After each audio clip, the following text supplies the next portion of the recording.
आदमी बेचारे की हालत ये है, अगर इतना ही तवीज इसका चलता होता तो पहले 5 जो पिजारो इसके दरवाजे पे खड़ी होती। अजीब चक्कर है और अजीब जगह लोग उलझ गए, समझते ही नहीं बात को। या रसूल अल्लाह सल्लल्लाहु अलैहि वसल्लम दुआ कर दे तो महबूब ने क्या फरमाया? फरमाया तू जिस हाल में है ना वो हाल तेरे लिए बेहतर है, उसी में रह। कहनी हुजूर दुआ करे। फरमाया साल बाद तू बाज आ जा। हुजूर दुआ करे। फरमाया तू बाज आ जा। 2-3 दफा का जिद की। महबूब ने फरमाया जा, फिर अल्लाह तुझे ज्यादा पैसे देगा।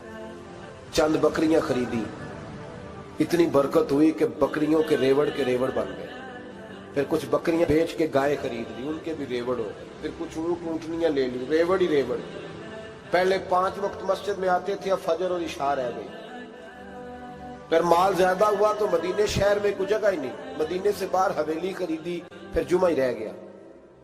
जुमे के जुमे आते, ज़कात का हुक्म आया। मेरे नबी करीम अलैहिस्सलाम ने हजरत अबू हुरैरा को भेजा। फरमाया जा उसे क्या तेरी ज़कात बनती है 2.5%। 10 करोड़ रुपया हो तो कितनी ज़कात बनती? भाई 1 करोड़ की 2.5 लाख हुई ना, तो 10 करोड़ की कितनी हुई? तो बड़ी मुसीबत है जब बैंक से मैसेज आता है ना कि 25 लाख निकल गया तेरे अकाउंट से। बहुत बड़ी मुसीबत, बड़ी टेंशन होती है। एक साहब मेरे पास आए, उनकी जमीन अचानक महंगी हो गई। अचानक पहले कुछ 15-16 लाख की एकड़ जमीन थी, फिर वो करोड़ की हो गई। तो मेरे पास आए, कहने लगे वो 10 करोड़ रुपए बनते हैं तो ज़कात।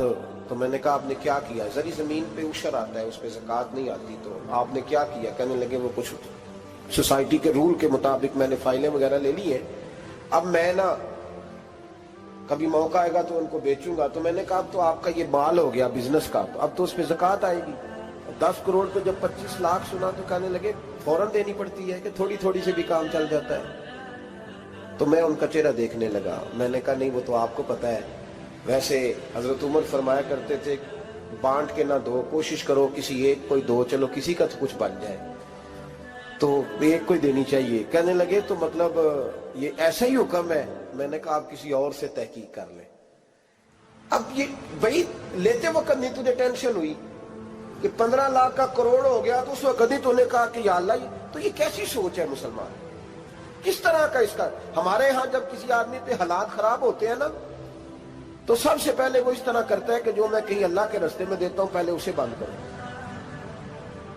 जिस रास्ते तुझे आ रहा था पहले तूने वो रास्ता ब्लॉक किया। हजरत अस्मा बिन्त अबी बकर सिद्दीक कहती है मैं हुजूर को मस्जिद के लिए, इदारे के लिए, साहबे सुफा के लिए कुछ दे रही थी, तो मैंने गिनना शुरू किया तो हुजूर मुस्कुराने लगे। हुजूर मुस्कुराते क्यों है? तो फरमाते लगी, महबूब फरमाने लगे अस्मा अल्लाह के रास्ते में गिन गिन के न दिया कर, वरना वो भी तुझे गिन गिन के देगा। तू उसके रास्ते में बेहिसाब दे, वो भी तुझे बेहिसाब ही अता फरमाएगा। लेकिन पहले ये वाला पहले दरवाजा बंद करो, यहां से पैसे खत्म हो रहे हैं। तो इस तरह करना भाई। इस दफा सूट जरा गर्मियों वाले ना खरीद, लेकिन जो तू अल्लाह के रास्ते में दे रहा है उसे देता रहे। लेकिन हम अपना नुकसान करते, ज्यादती करते हैं अपने साथ। मैंने आपको पहले भी बताया था प्यार की बोली है, फिर बोलता हूं। एक बड़े बड़े प्यार वाले दोस्त हैं, एक दफा मुझे कहने लगे कि आप कई दफा ऐलान करते हैं तो मुझे अच्छा नहीं लगता, और आप इदारा भी बहुत ज्यादा बनने वाला है, बड़ी चीजें मैं देखता हूं जो हो तो बड़ा निजाम अच्छा हो जाए, आप दुआ करें अल्लाह मुझे पैसे दे तो मैं बड़े सारे खर्च करूंगा उसके रास्ते में। तो मैंने कहा या अल्लाह इसे 10 करोड़ दे, ये 9.5 करोड़ तेरे रास्ते में दे देगा। तो चुप कर गया, जिस तरह आप नहीं कर गए सारे, तो चुप कर गया वो भी। उसने कहा जी नहीं जी इंशाल्लाह करेंगे। तो मैं क्या भलिया अजे तो दुआ पई हुंदी आ, अभी तो वो आएंगे तो तब देखी जाएगी। तो तू यही अड़ गया, यानी 9.5 करोड़ अल्लाह के रास्ते में खर्च करने की दुआ पे भी आमीन कोई नहीं कहता कि चलो आमीन ही कह दे। तो मैं क्या तेनू तो 50 लाख बचता सी पिया, लेकिन तू इस सौदे पे तैयार है। जब ये सोच होती है, ये गलत सोच है। ये बात तो अगर तुम मुस्कुराने वाली, लेकिन ये सोच सही नहीं। हजरत उस्मान गनी रज़ी अल्लाह ताला अन्हु कहते हैं जिस वक्त नबी पाक सल्लल्लाहु अलैहि वसल्लम ने ऐलान किया ना जंग के मौके पर कि 800 सिपाहियों का खर्चा चाहिए, कहते मेरे पास 600 का था। यहाँ एक रवायत में हुजूर ने 1000 का ऐलान किया तो मेरे पास 800 का था। जब 2-3 दफा नबी पाक ने ऐलान किया तो कहते मैंने खड़े होके कहा या रसूलल्लाह पूरा 800 की तरफ से। कहते मैंने 200 सिपाही का खर्चा उधार उठाया لیکن پورے 2 مہینے نہیں گزرے تھے، رب کریم نے مجھے کئی گنا کر کے پیسے واپس عطا فرما دیے۔ پر بات تو یہ ہے کہ تیری وہاں لو لگی ہو، تو تجارت کرتا ہے ان لوگوں کے ساتھ جو کیا دے سکتے۔ تو سالبہ کے پاس حضور نے پیغام بھیجا، پہلے تو کہا تیرے لیے بہتر نہیں مال، جب اصرار کیا تو بڑی برکت ہو گئی، بڑا آیا تو فرمایا زکوٰۃ دے، 2.5% زکوٰۃ ہے۔ جب سوچا کہ 5 اونٹوں پہ ایک بکری جائے گی اور بڑا سارا مجھے دینا پڑے گا، اب جب غور کیا تو یہ تو نہ کہا کہ میں نہیں دیتا۔ حضرت ابو ہریرہ سے کہنے لگے نبی کریم علیہ السلام کی خدمت میں عرض کرنا کہ میں خود آؤں گا۔ حضرت ابو ہریرہ نے آ کے عرض کی یا رسول اللہ صلی اللہ تعالی علیہ وسلم، حضور وہ کہتے تھے میں خود آؤں گا، تو کہتے ہیں محبوب نے ٹھنڈی سانس لی، فرمایا اسے کہا تھا کہ تیرے لیے مال بہتر نہیں، اب ہلاک ہو گیا، ہائے افسوس ہلاک ہو گیا۔ ان کو بھی تھوڑی دیر کے بعد احساس ہوا کہ یہ میں نے کیا کیا، نبی پاک کو ہی کہہ دیا نہیں ہے، حضور کو کہہ دیا بعد میں آؤں گا۔ اب دوڑے آئے، عرض کی حضور میں سارا کچھ لے کے آئے ہوں، قبول کر لیں۔ محبوب نے فرمایا گویا بلال حبشی کی خشک کھجور بھی قبول ہے، اور صہیب رومی ایک اٹی بان کی لائے تو وہ بھی قبول ہے، اور عمار بن یاسر اور مصعب بن عمیر اگر 2 دینار دے جائیں اور کوئی پرانا جوڑا کسی سپاہی کے لیے چھوڑ جائے تو وہ بھی قبول ہے، لیکن تو اپنا لاکھوں لے کے چلا جا، تیرا کوئی نہیں قبول، معاف کر دے۔ فرمایا جا معاف کیا، پر پیسے لے کے نہ آنا۔ اگلے سال پھر آئے، بندے ہوئے ہاتھ ہیں، محبوبہ میں دولت کا کیا کروں گا، آگ لگانی ہے، قبول کر لے۔ فرمایا تو لے جا، تیرا نہیں قبول، گرا جو ان کی نگاہ سے وہ سنبھل نہیں سکتا۔ حضور نے وصال ظاہری کیا تو جناب صدیق اکبر کے پاس آئے، لاکھوں کا مال، ابو بکر قبول کر لو، تو جناب صدیق اکبر کہنے لگے اس کا کر لو جس کا نبی نے نہیں کیا، چل جا کوئی نہیں چاہیے۔ حضرت عمر کے زمانے میں قحط پڑ گیا، بارشیں نہیں ہوتی، غلہ نہیں ملتا، حالات خراب ہے، مالی طور پہ بحران آ گیا، غربتیں، مجبوریاں، تکلیفیں، آ کے روئے، عمر میرا قبول کر لو، مجھے معافی تو مل گئی تھی نا۔ فرمایا معافی اپنی جگہ پہ، پر جس کا مصطفیٰ نے قبول نہیں کیا۔ بہت سارے لوگوں کو پتہ ہی نہیں کہ ان کا قبول ہی نہیں ہوا، اور وہ الجھے ہوئے، انہیں خبر ہی نہیں کہ اصل بات کیا ہے۔ فرمایا جس کا مصطفیٰ کریم نے قبول نہیں کیا، اب ہیرے اور جواہرات بھی لے کے آئے تو بھوکے مریں گے، پر اس کا قبول، اس بات پہ راضی رہو، اس حال میں اللہ نے رکھا ہوا، اس حال میں راضی رہو۔ جو مصیبت ہے نا دیکھنی کہ وہ بھی میرے پاس، تمہیں کیا پتا، کبھی پوچھ تو صحیح اس سے وہ کس مصیبت کا شکار ہے، جو مالی طور پہ بڑا امیر ہے، تو اس کی طرف دیکھ کے اپنا دل برا کرتا ہے۔ بس جس حال میں رب نے رکھا ہے اس حال میں رہ۔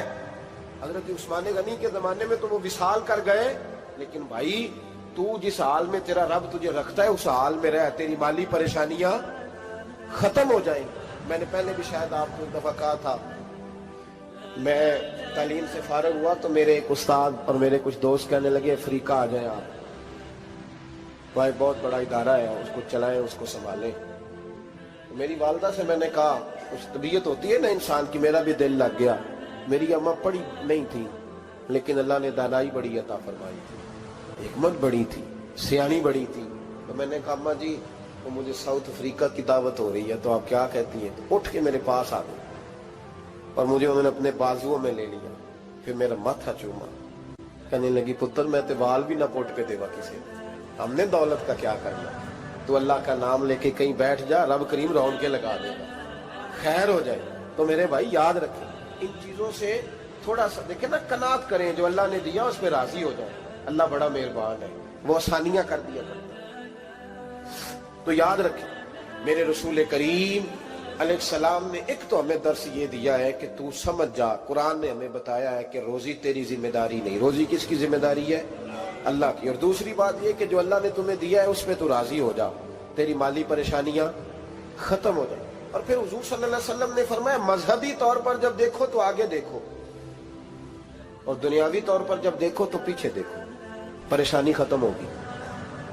مذہبی طور پر جب دیکھو، جو 5 نمازیں پڑھتا ہے وہ تہجد پڑھنے والے کو دیکھے، اور جو تہجد پڑھتا ہے وہ اشراق چاشت پڑھنے والے کو دیکھے، اور جو بندہ اشراق اور چاشت پڑھتا ہے پھر اس کو دیکھے جو سارا دن مصطفیٰ پہ درود پڑھتا ہے۔ ऊपर ऊपर देखे कि मैंने और नेक होना है, और नेक। और जब माली मामला है तो फिर नीचे देख।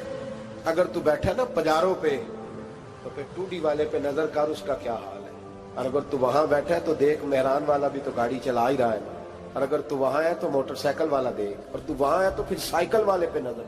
और अगर तू साइकिल वाला है तो पैदल वाले को देख। अगर तू किराए के मकान में रहता है तो फिर झोंपड़ी वाले को देख। और अगर तू झोंपड़ी में रहता है तो फिर भी परेशान ना होना, कुछ ऐसे भी हैं जिन्हें झोंपड़ी भी नसीब नहीं, जो सड़क पे लेटे हुए हैं।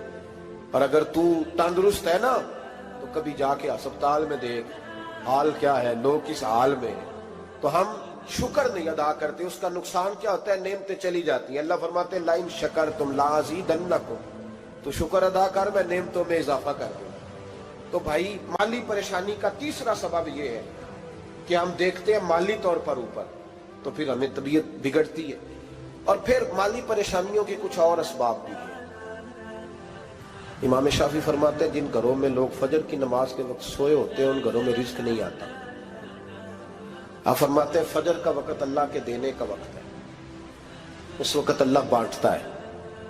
हुजूर सल्लल्लाहु अलैहि वसल्लम का फरमान है ना हदीस में कि तहज्जुद के वक्त अल्लाह पहले आसमान पे नुज़ूल जलाल फरमाता है जो उसकी शान के लायक है तहज्जुद के वक्त, और वो कहता है मांगो मैं तुम्हें अता करूंगा। लेने की बारी आए तो बंदा समेट समाट के अंदर घुस जाए। हमारे यहाँ ये होता है कि शाह के बाद बच्चे बैठते हैं मोबाइल लेके, तहज्जुद का वक्त आता है तो उनकी आंखें बंद होनी शुरू होती। तो लेने के वक्त तो तू सोया था, तेरा मसला कैसे हल होगा भाई। जब कोई आदमी खैरात बांट रहा हो तो जो प्याला पीछे कर ले उसे मिलेगा। कहते उस वक्त आना जब मैं बांट रहा था, अब तो किधर आ गया है। मिसाल दे रहा हूं। तो फजर का वक्त मांगने का है, तो सारी रात तो गुजर गई गेमें खेलते, टीवी देखते, और जो लेने का वक्त था तू सो गया, तो कैसे आएगा तेरे पास। तो उठे सवेरे, बंदों से मांग के देख लिया, बड़ी इज्जतें खराब हुई। फजर का वक्त उठ के झोली फैलाए। मेरे रसूल पाक अलैहिस्सलाम फरमाते हैं, रब फरमाते हैं जब बंदे मेरे आगे झोली फैलाते हैं मुझे शर्म आती है, कैसे खाली वापस कर दूं। तो उसके सामने